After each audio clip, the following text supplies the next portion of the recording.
Oh my gosh. Oh, I just got home. Look, the new Soviet Russia Today magazine was in the mail. We should look through it. Man, look at this month's cover. Ah. Oh, look, we can send in for a map too. I was already looking through it a little bit. There's an article in here on religion. Isn't that interesting? Religion and anti-Soviet propaganda. You know what they say in the news. The godless communists, right? I guess not. Want me to read it to you?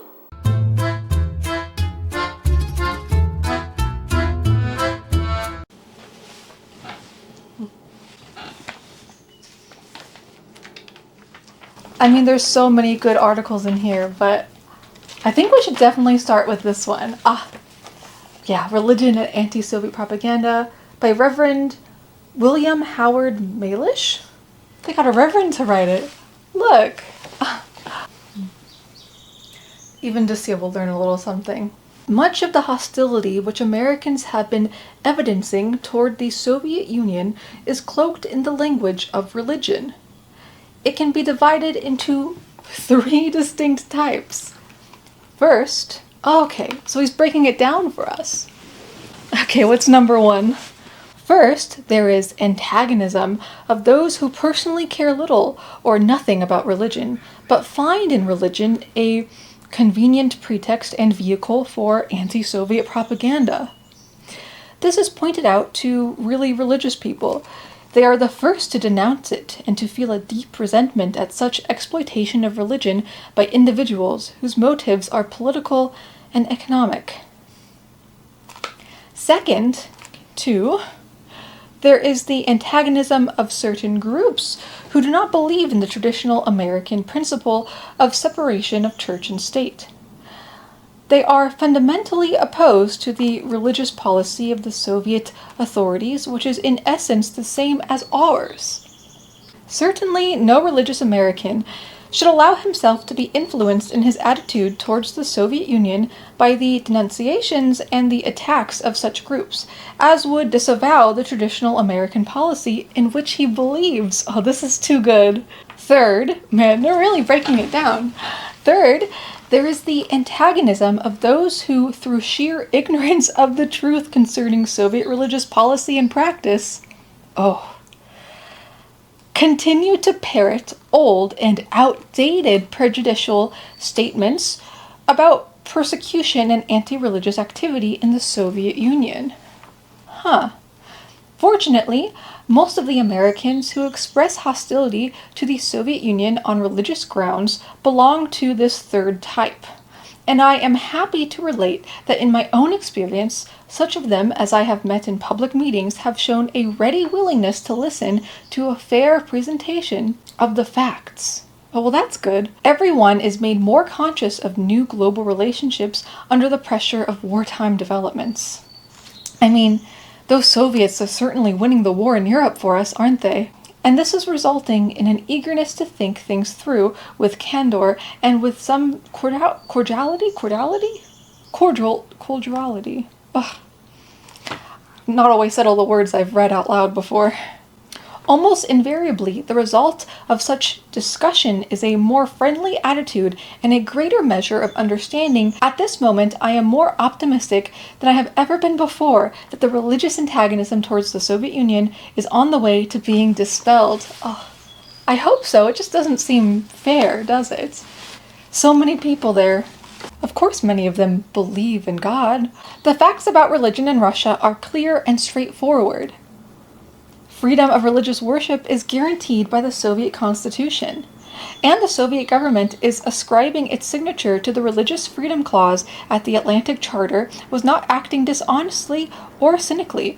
Religious groups in the Soviet Union today are pursuing their life of faith and worship without interference and without crippling restraints.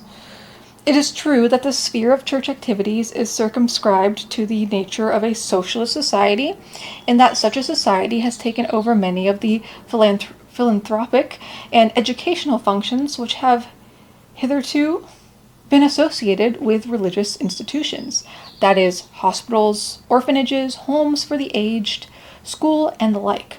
Surely, religious Americans cannot object if the country desires at public expense to make available to all the people the same social services which in other lands and churches have pioneered at private expense. Ought we not acknowledge that as an extension of the moral and social principles of religion? We Americans have always been suspicious of anything that is different from our own way of doing things.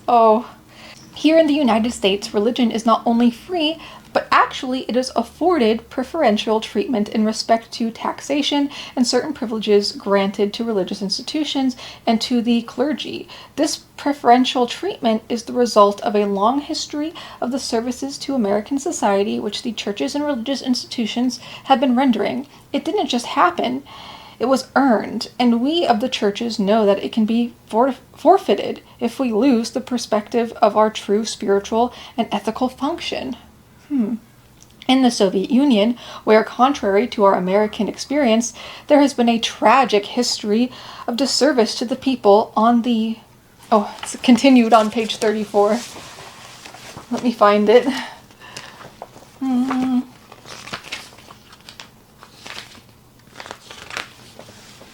34.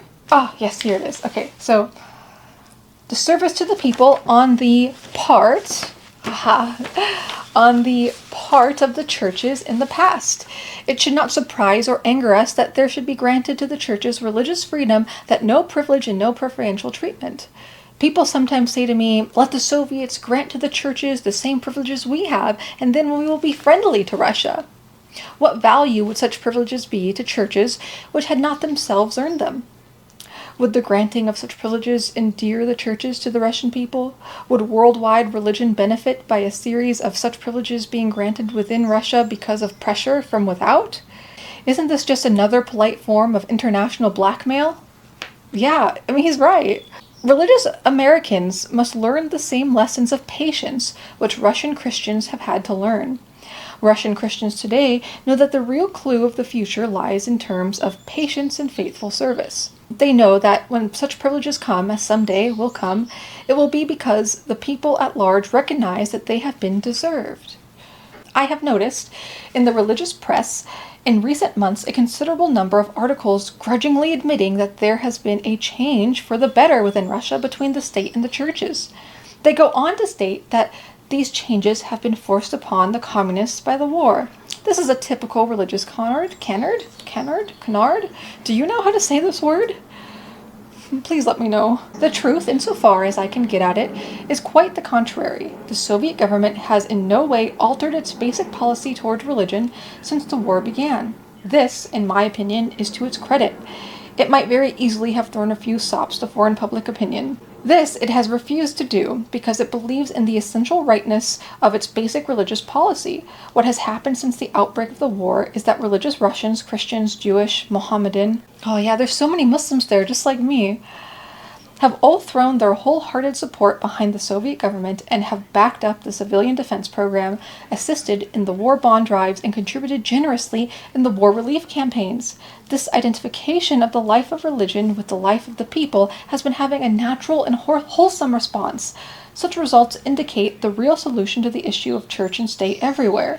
I wonder what he means by that. I think he'll let us know, right? There's only like a paragraph left. I'm sorry, my posture is so bad. I'm gonna go grab something to drink. Sorry, I really needed some coffee. I hope you understand. Let's see, where were we?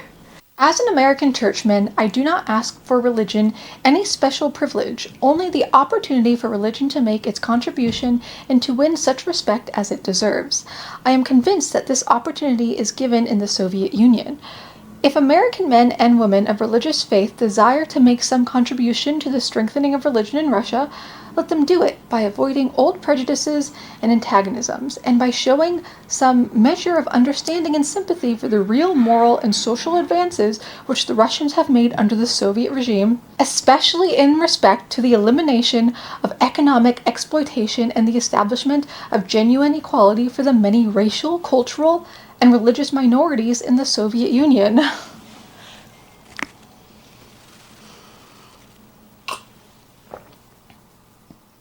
I mean, I can't disagree with that. We of the churches can find much in the Soviet life that is an extension in concrete terms of principles to which we have been giving our lip service. There is between our two countries the basis for a mutual respect and a creative friendship. The Russians have something to give us. We have something to give them. In the years ahead, we shall look back with gratitude that we had the vision to build the foundations of a friendship which has benefited both our lands. And then it says, text of a speech made at the public meeting at Carnegie Hall, New York, called by National Council of American Soviet Friendship to protest against anti-Soviet propaganda. I wish I could have been there. Wow, what do you think of that article? There's so many more. Do you want me to read you any more?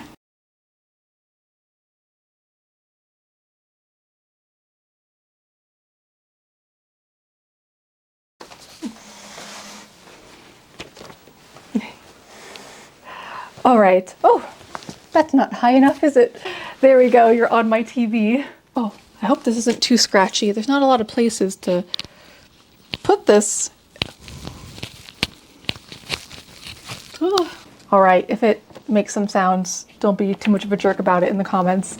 Okay. And obviously, end scene. This is my little attempt at some roleplay LARP because, you know, my apartment is decorated a certain way and I just love the concept and idea of living that life as a sympathetic American in the 1940s who was subscribed to magazines like Soviet Russia Today. Like the kind of person that would receive this, come home and just be excited to read the articles, to hear this sort of perspective on the war and the new advancements in the Soviet Union and what's happening in this first socialist state, you know? I love putting myself back in those shoes of the Americans who had these. Sometimes when because I collect a lot of Soviet Russia Today and also Soviet Woman magazine, sometimes when I receive these in the mail, they'll have like people's old addresses, the address it was sent to back the year it was printed, this one being July of 1943. If you want a closer look, it says 2 years of the war in the USSR, special issue here. Oh, because I haven't scanned this yet, and I asked you, what other articles do you want me to read if it's from this magazine? So let me just give you a little, hold on, also, Mission to Moscow. Okay, here are the articles in this, yes. So if any of these, pause and read, if any of those seem interesting to you, let me know. Of course, Anna was a common contributor here, and I don't know if you already saw, but she did do an article here. It's like a book review, so it's not the best, but let me know if you want me to read any of Anna's works. Why did I point there? That's not where she is. There she is. Let me know. Especially receiving a magazine with this cover. I would have been so excited back in the day, just like this is the new issue of Soviet Russia Today. Amazing, look at this cover. I would have been psyched. But let me know if you want me to do any more of this, if you genuinely want me to read any more of the articles in here. I think this is just a fun way to like have information displayed and read to you. Like you don't have to watch me acting out. You can just listen to it and learn something and get a little snippet of the kinds of things that people would have been reading and what would have been published in a magazine like this. These perspectives that unfortunately never got widely reprinted and distributed beyond those already sympathetic towards the Soviet Union. But I'm here to share you some of that from the past. A lot of these questions have been answered. A lot of these misconceptions have been attempted to be smoothed out. What's the term? There's a term, you know what I mean. People have been answering these questions since the 1920s, essentially, and no one ever listens, unfortunately. Anyways, I'm up for suggestions. If there's any books or articles or more articles from this magazine specifically you want me to touch on, I'll do it. Give me some ideas. I'll put on a cute outfit, sit in my apartment that no one ever sees other than you guys and a few trusted friends who aren't going to report me, and we can have a nice little time reading together.